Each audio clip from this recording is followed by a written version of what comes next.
everyone, and welcome to another video. Now this is going to be a really short one, and I'm not just saying that because I have very few things to show off. I did think about sort of holding myself back until the end of the month before I did a video, but I do prefer this bi-monthly pickup schedule, and I know that a lot of people sort of also like it a lot and maybe expect that from me now. But in saying that, I really have like very few things to show off, so I'm going to just get straight into it, and I hope you guys enjoy. First of all is a Australian release of a film. I did own the US release of this for a long time, but I recently sold it along with the television version of it. So it was like a TV show and I had a film.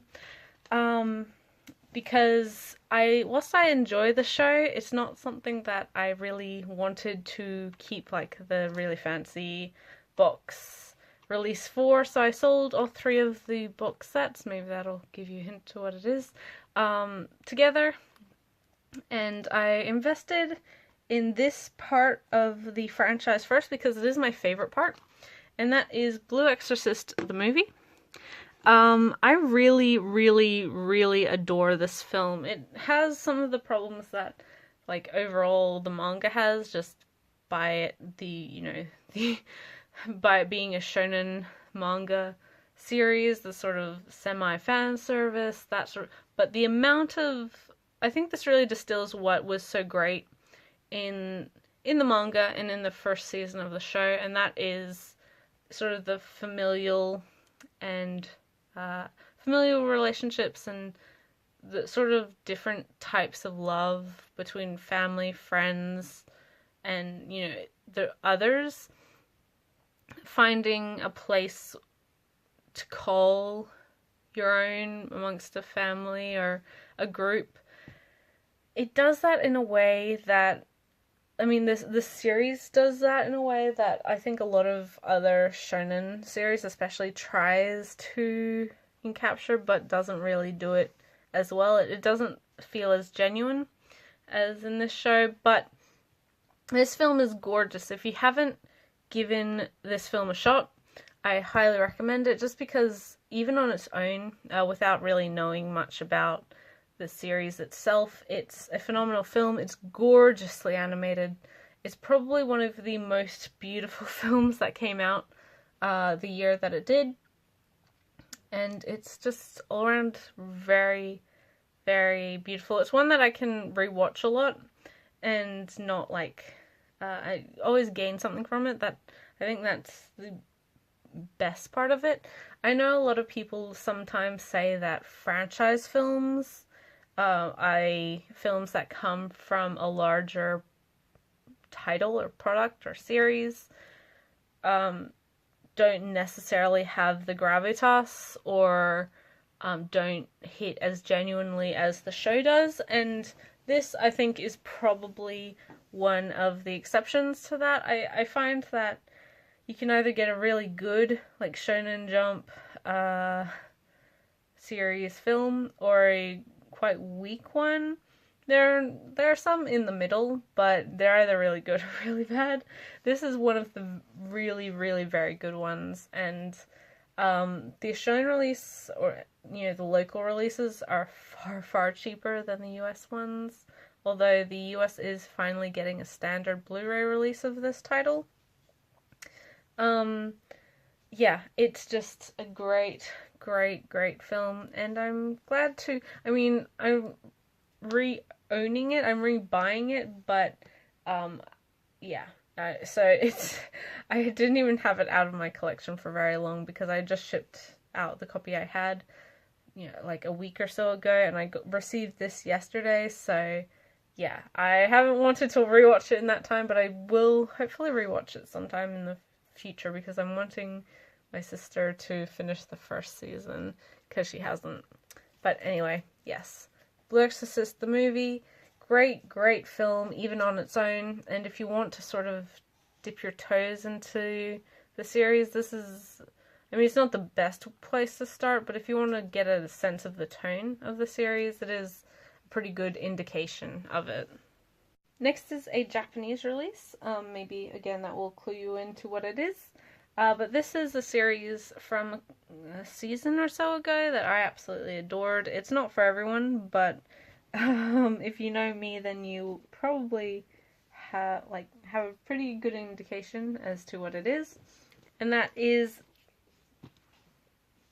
the second Aka set, or episodes 5 to 8 of the 12 episode series.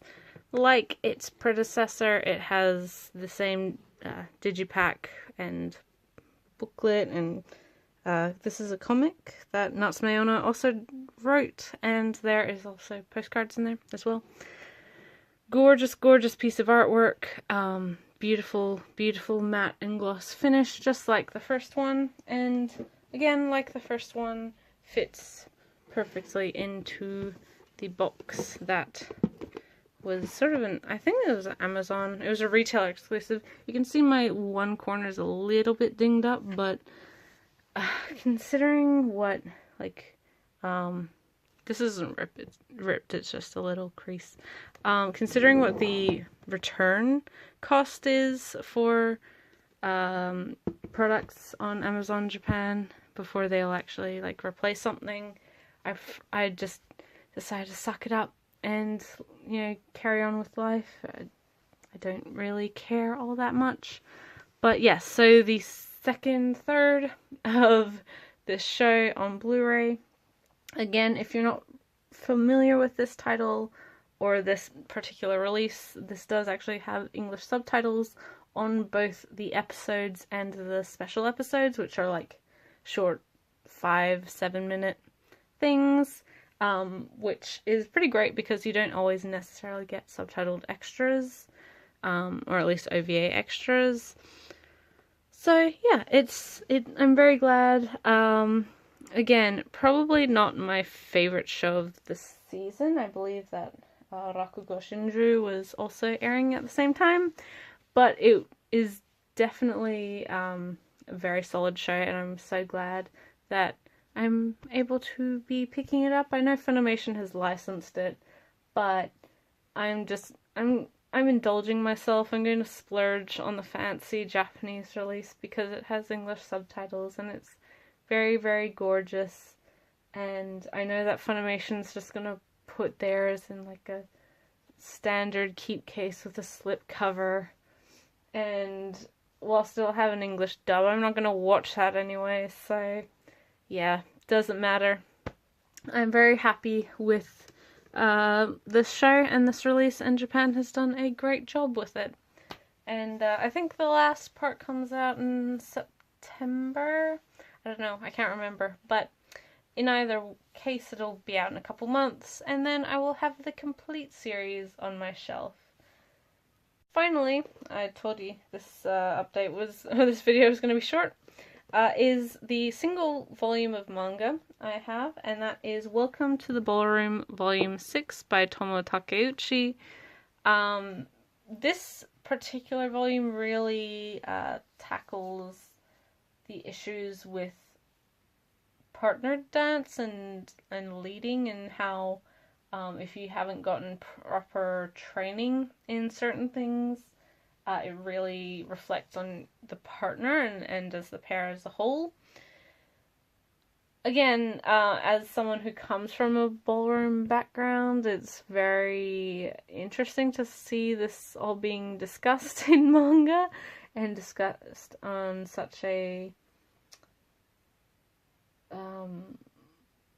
matter-of-fact way. They certainly don't beat around the bush with it, and I think that's very refreshing, especially when we're talking about what is technically a shonen sports manga.